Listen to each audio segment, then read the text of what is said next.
Salam Media Sriwijaya.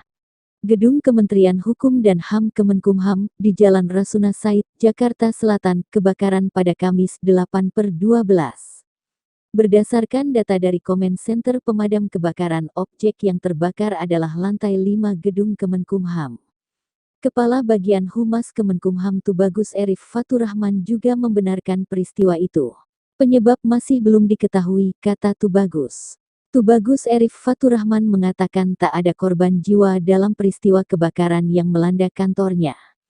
Kebakaran itu terjadi pada Rabu siang sekitar pukul 11:05 waktu Indonesia Barat. Kebakaran diduga akibat korsleting panel yang berada di area lantai 5. Dugaan penyebab kebakaran itu korsleting listrik.